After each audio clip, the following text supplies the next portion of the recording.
안녕하십니까? 오늘은 하나님의 말씀 창세기 17장 1절입니다. 아브라함의 99세 때 여호와께서 아브라함에게 나타나서 그에게 이르시되 나는 전능한 하나님이라 너는 내 앞에서 행하여 완전하라. 오늘 설교 제목은 전능한 하나님입니다. 하나님은 어떤 한쪽으로 규정지어 그것이 다인 것처럼 묘사하실 수 없으신 분이십니다. 그 어떤 인간의 상상력으로도 언어 구사력으로도 하나님을 다 정의할 수 없으신 분이십니다. 그러나 인간은 유한한 존재이므로 어떤 시간에 묻히면, 어떤 사건에 묻히면 그 사건에 종속되어 헤어나오지 못하는 존재입니다. 그래서 인간이 닥친 어려움의 종류에 따라 다르게 나타나시는 하나님을 구약에서 볼 수가 있습니다. 병이 들어 죽음 직전에 있는 사람에게는 치료하시는 하나님, 여호와 라파, 출애굽기 15장 26절로 나타나시고, 적군에 예루살렘이 둘러싸여 목숨이 병각간에 달린 백성에게는 전쟁에 능하신 하나님, 시편 24편 8절로 나타나십니다. 오늘 아브라함에게 나타나시는 하나님은 샷다이, 전능자, 올마이티의 하나님이십니다. 창세기 17장 17절 18절 아브라함이 엎드려 웃으며 심중에 이르되 100세 된 사람이 어찌 자식을 낳을까?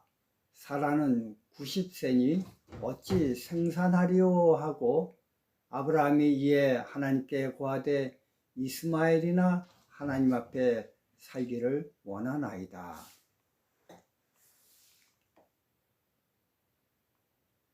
이처럼 100세가 되어 생물학적으로 생산이 불가능하다고 판단을 내린 아브라함에게 하나님은 전능한 분으로 나타나셨습니다. 교회의 성도들은 얼굴이 다 다르듯이 각각의 다른 문제로 고민을 안고 하나님께 무릎을 꿇습니다. 그럴 때 하나님은 한 명 한 명 그분들이 고민하고 있는 문제의 하나님으로 나타나십니다. 이러한 성도들의 키 포인트는 하나님을 샷다이, 전능한 하나님으로 인지하고 믿느냐 안 믿느냐의 차이인 것입니다. 만약 하나님의 전능하심이 인지가 안 되어 믿지 못한다면 아브라함처럼 하나님의 능력을 제한하는 이 문제만큼은 하나님은 하실 수 없으십니다. 그러니 제 상황에 맞게 자선책이지만 이렇게 해 주시기를 바랍니다. 라며 하나님의 행동 반경을 피조물인 인간이 결정하고 개혁하여 통과하는 상황이 됩니다.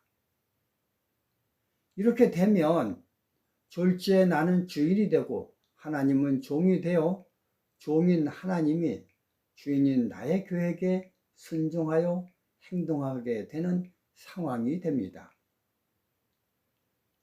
이렇게 판단하여 행동하게 되는 근거는 창세기 3장 5절 하나님 같이 된다는 사단의 꿰매 속아 그런 행동을 취하게 된 것입니다.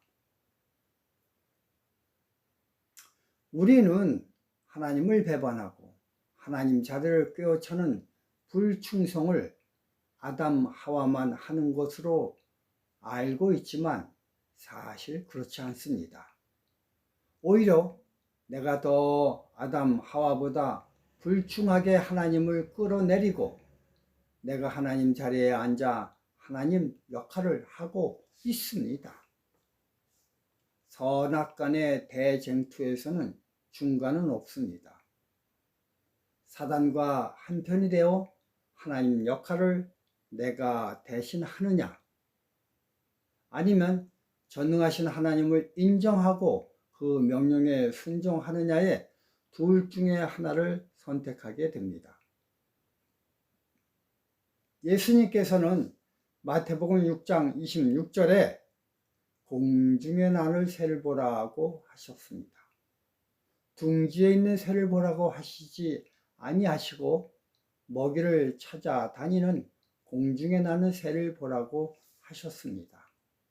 그런데 공중에 나는 새가 생각하길 내가 의도적으로 내 힘으로 내 먹잇감을 찾겠다는 생각으로 공중을 나는지, 아니면 하나님의 미리 준비해 두신 음식을 내가 가지러 가겠다라는 마음으로 공중을 나는지 모르겠습니다. 어떤 생각을 가지고 공중을 날고 있는지에 따라 하나님 편이 되기도 하고 사단 편이 되기도 합니다.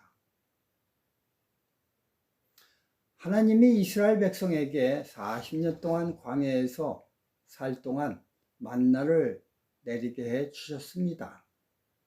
그런데 처음에는 하나님의 능력에 감동을 받아 만나를 광야에서 얻을 때마다 감사합니다, 감사합니다 라는 마음이 솟구쳐 올랐습니다.